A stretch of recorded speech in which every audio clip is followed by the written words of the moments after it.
தனிமை பற்றி துன்பங்களிலிருந்து விடுதலை என்ற தலைப்பின் 12வது அத்தியாயத்தில் தான் எழுதிய அர்த்தமுள்ள இந்து மதம் என்ற புத்தகத்தில் கவியரசர் கண்ணதாசன் கூறியிருக்கும் அற்புதமான பல தத்துவ கருத்துக்களை பற்றி தான் இந்த பதிவில் நாம் பார்க்க போகிறோம். அதை பார்க்கறதுக்கு முன்னாடி hi friends, I'm C Ilango. வணக்கம், welcome back to my channel. நீங்கள் இன்னும் நம்முடைய சேனலுக்கு சப்ஸ்கிரைப் பண்ணலைன்னா உடனே ஒரு லைக் போட்டு சப்ஸ்கிரைப் பண்ணி சப்போர்ட் பண்ணுங்க. வாங்க பதிவிற்குள் போகலாம். பகவான் கீதையில் ஒரு இடத்தில் சொல்கிறான், கூடுகின்ற பெருங்கூட்டத்தில் வெறுப்புக்குள் என்று. தனிமையில் இனிமையைத்தான் அவன் அப்படி கூறுகிறான். தனிமை கண்டதுண்டு, அதிலே சாரம் இருக்குதம்மா என்றான் பாரதி. பரபரப்பான நகர நாகரிகத்தில் தனிமை எங்கே நமக்கு கிடைக்கிறது? கிராமத்து நண்பர்கள் மேல் எனக்கு ஒரு பொறாமை உண்டு. ஒவ்வொரு கிராமத்தை பார்க்கும்போதும் நமது வாழ்க்கை இங்கேயே அமைந்திருக்க கூடாதா என்றே நான் ஏங்குகிறேன். 1000 விலங்குகளுக்கு காலையும் கையையும் கொடுத்துவிட்ட நிலையில் இந்த ஏக்கம் எப்போது தீரப்போகிறது? குழு குழுவென்று காற்றடிக்கும் ஆற்றங்கரையையும், கரையில் இருக்கும் மரங்களையும், பச்சை புல்வெளியையும், பறந்து செல்லும் பட்சி ஜாலங்களையும், துள்ளி ஓடும் கன்று குட்டிகளையும், தொடர்ந்து செல்லும் பசுக்களையும், ஆயர் மகளிரின் வலை குலுங்கும் கைகளையும், களையெடுப்போரின் கலகலப்பையும், வைக்கோற்கட்டை தலையில் சுமந்து வரப்பிலே போகும் விவசாயிகளையும், அழகான கிராமத்து கோயில்களையும் பார்க்க பார்க்க மனது என்ன பரவசப்படுகிறது. எனது துன்பங்கள் அதிலே மறைகின்றன. மலைவாசம் போனால் என் மனதில் இருக்கும் சுமைகளெல்லாம் இறங்கி விடுகின்றன என்றார் ஜவஹர்லால் நேரு ஒருமுறை. கிராமம் நகரத்திலே இருப்பவனுக்கு சுமை தீர்க்கும் பூமியாகிறது. ஆனால் கிராமத்திலே இருப்பவனின் நிலை என்ன? அங்கேயே உழன்று கொண்டிருப்பவனுக்கு இந்த அற்புத காட்சிகளும் துன்பங்கள் தானே. துன்பத்தை மனத்திலேயே வைத்திருப்பவன் எங்கு போனாலும் துன்பம்தான். இறக்கி வைக்க தெரிந்தவன் எங்கே இருந்தாலும் இறக்கி வைத்துவிட முடியும். ஆனால் இறக்கி வைக்கும் இடமும் சுகமாக அமைந்துவிட்டால் அது தானாகவே உன் மனதிலிருந்து இறங்கிவிடும். தனிமையில் உட்கார்ந்து கொண்டு அது என்ன ஆகுமோ இது என்ன ஆகுமோ என்று அழுகின்றவன் எங்கே உட்கார்ந்து அழுதால் என்ன? ஆனால் இயற்கையாகவே துன்பங்களை அகற்ற தெரிந்தவன் குளிர்ந்த சூழ்நிலையில் அவற்றை அடக்கிவிட முடியும். தனிமை, அதிலும் பலவந்தமான தனிமை, மனைவி மக்களை பிரித்து கொண்டு போய் சிறையிட்ட தனிமை. அந்த தனிமையிலேதான் காந்திஜியின் சிந்தனைகள் வளர்ந்தன. நேருஜி உலக வரலாறு எழுதினார். வினோபாஜி கீதையை முழுக்க ஆராய்ந்து தெரிவித்தார். நானும் கூட 26 வயதில் ஒரு காவியம் எழுதிவிட்டேன். ஞானிகள் தனிமையில் தோன்றிய தத்துவங்களே இந்து மதத்தின் சாரம். பரமார்த்திக ஞானத்தை தெளிவாக விளக்குவதற்கு பரமஹம்சரின் தனிமை பயன்பட்டது. ஆழ்வாய் நதிக்கரையில் ஆதிசங்கரர் மேற்கொண்ட தனிமையே அத்வைத சித்தாந்தத்திற்கு ஆணிவேர். தனிமையாக உட்கார்ந்து சுகமாக சிந்தித்தால் அகக்கவலை புறக்கவலை இருக்காது.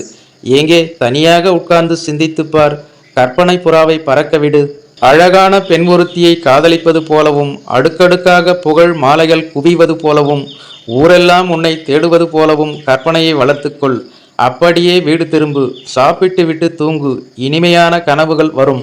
சுமைகளையும் தொல்லைகளையும் பற்றி பயந்து கொண்டே படுத்தால் தூக்கம் பிடிக்காது. திடீர் திடீரென்று விழிப்பு வரும். கெட்ட கனவுகள் வரும். அப்போது யாராவது மெதுவாக கூப்பிட்டால் கூட செவிட்டில் அடிப்பது போல் இருக்கும். பயத்தினால் புலன்கள் மென்மையாகி விடுகின்றன. தைரியத்தினால் தான் அவை கனமடைகின்றன. தைரியத்தை வளர்ப்பதற்கு தனிமையைப் போல் சிறந்த சாதனம் வேறெதுவும் இல்லை.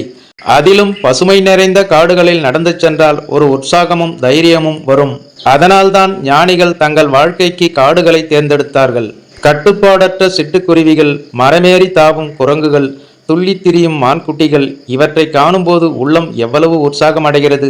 பரபரப்பான வாழ்க்கையில் இந்த நிம்மதி ஏது? காடுகளில் திரியும் கொடிய திருடர்களிடம் கூட கருணையும் அன்பும் இருக்கும். காரணம், அது காடு வளர்த்த மனோ தத்துவம். தற்கொலை செய்து கொள்ள விரும்புகிறவன் கூட காட்டுக்கு போனால் அந்த எண்ணத்தை விட்டுவிடுகிறான். அண்மையில் ஆப்பிரிக்க காடுகளில் வாழ்கின்ற மிருகங்கள் பற்றி நான் ஒரு ஆங்கில படம் பார்த்தேன்.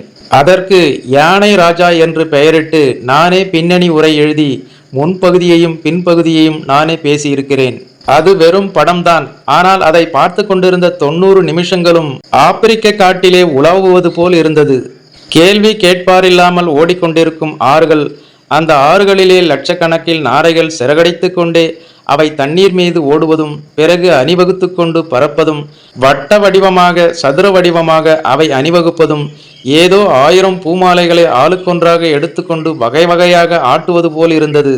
இடுப்பளவு தண்ணீரிலே அங்கேயே உட்கார்ந்திருக்க வேண்டும் போல் தோன்றிற்று.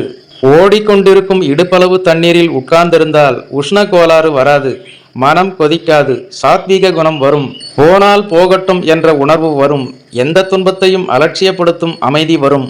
துன்பங்களை ஜீரணிப்பதற்கு தனிமையின் இனிமையான சூழ்நிலை பெரும் உதவி செய்கிறது. ஒன்று செய்யுங்கள். கிராமத்தில் இருப்பவர்கள் பக்கத்தில் இருக்கும் காட்டில் நல்ல நிழல் தரக்கூடிய மரத்தின் கீழ் உட்கார்ந்து கொள்ளுங்கள்.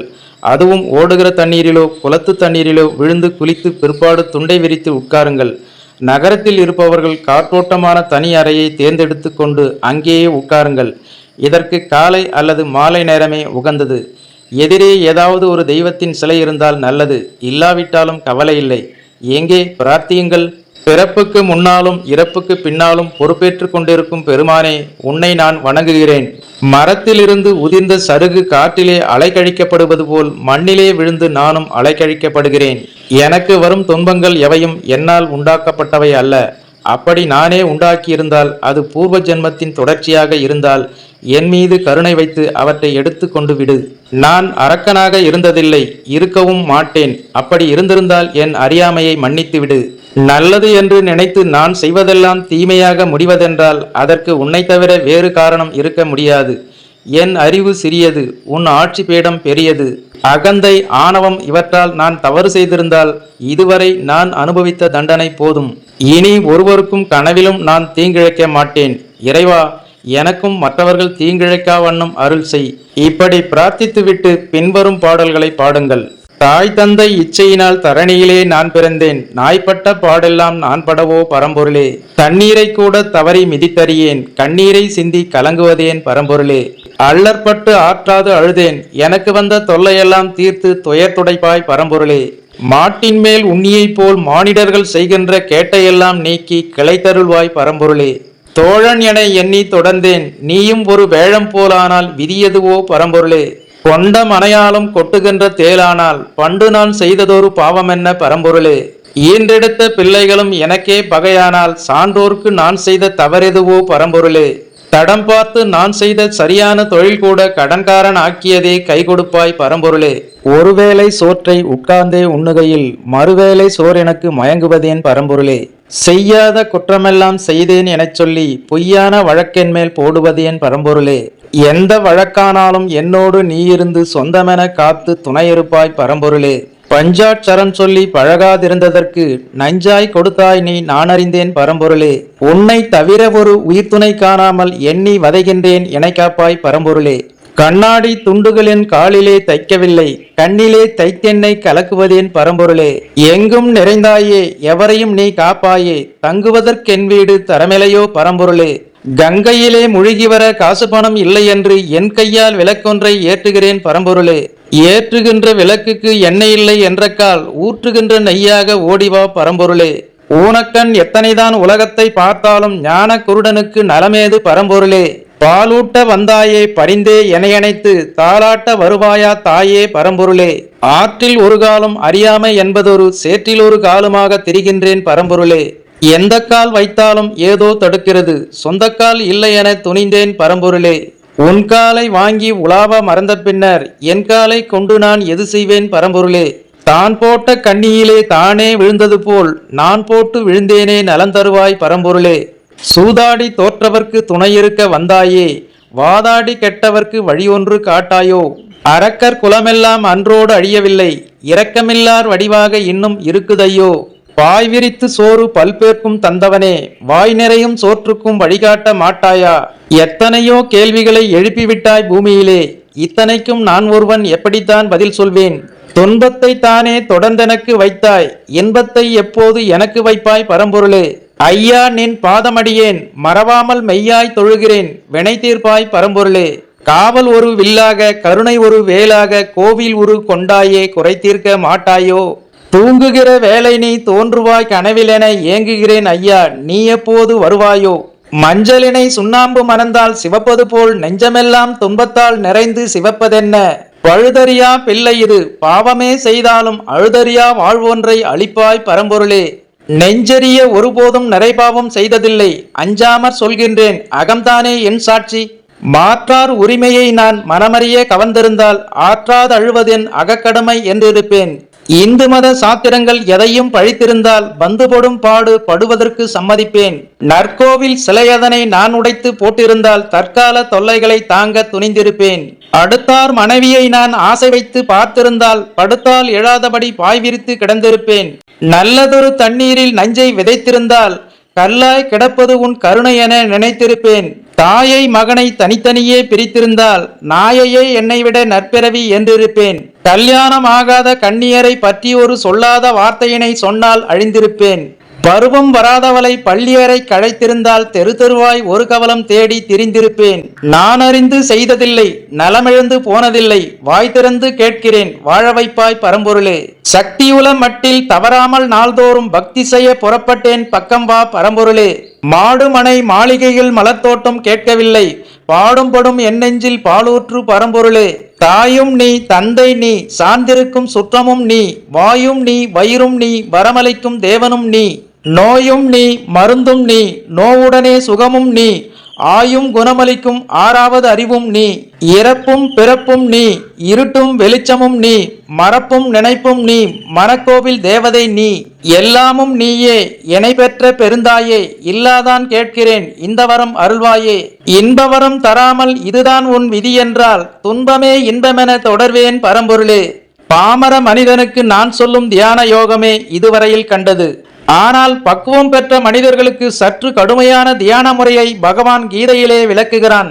எப்படி உட்காருவது, உடம்பை எப்படி வைத்துக் கொள்வது, அந்த தியானத்தில் என்ன பயன், எந்த வகையில் மனதுக்கு நிம்மதி என்பதையெல்லாம் தெளிவுபடுத்துகிறான். சஞ்சலமிக்க மனத்தை என்ன செய்ய முடியும் என்ற அர்ஜுனன் கேள்விக்கு பகவான் அதிலே பதில் சொல்கிறான். மனம் அங்கும் இங்கும் அலையும் போது மூளையும் உடலும் வெகுவாக பாதிக்கப்படுகின்றன. பேயாய் உலாவும் சிறுமனத்தை மனக்குரங்கை அடக்கி ஆள்வதன் மூலமே மனிதனின் துன்பங்களிலிருந்து விடுதலை பெற முடியும். ஆழ்ந்த தியானத்தில் அலைப்பாயும் நினைவுகள் அடைபட்டு போகின்றன. பகவான் சொல்லும் முறைப்படி நீங்கள் தியானம் செய்ய ஆரம்பித்தால் அந்த நேரத்தில் பக்கத்திலே வெடிகுண்டு வைத்தாலும் உங்கள் காதுக்கு கேட்காது. ரம்பையே எதிரில் வந்து நின்றாலும் உங்களுக்கு தெரியாது. விஷத்தையே உங்கள் வாயில் வைத்தாலும் அதன் கொடுமையை உணர மாட்டீர்கள். கொடிய காற்று உங்கள் நாசியில் புகுந்தாலும் உங்கள் நாசிக்கு அந்த உணர்வு இருக்காது. நெருப்பையே உங்கள் உடம்பில் அள்ளி கொட்டினாலும் அது உங்களை சுடாது. மொத்தத்தில் 5 புலன்களும் செயலற்று நிற்கும். மனம் ஒரே சமநோக்கில் இருக்கும். அந்த தியான யோகம் உங்களின் நீங்காத கவனத்துக்கு உரியது. இவ்வாறு தனிமை பற்றி துன்பங்களிலிருந்து விடுதலை என்ற தலைப்பின் 12வது அத்தியாயத்தில் தான் எழுதிய அர்த்தமுள்ள இந்து மதம் என்ற புத்தகத்தில் கவியரசர் கண்ணதாசன் கூறியிருக்கும் இந்த ஒரு சுவாரஸ்யமான தத்துவ கருத்துக்களை பற்றி நீங்கள் என்ன நினைக்கிறீர்கள் என்ற உங்களோட கருத்துக்களை மறக்காம கமெண்ட்ல பதிவிடுங்க. மேலும் அர்த்தமுள்ள இந்து மதம் என்ற புத்தகத்தின் அடுத்த பதிவில் சந்திக்கலாம். அதுவரை உங்களிடமிருந்து விடைபெறுவது ஐம் சி இளங்கோ. நன்றி, வணக்கம், வாழ்க தமிழ்.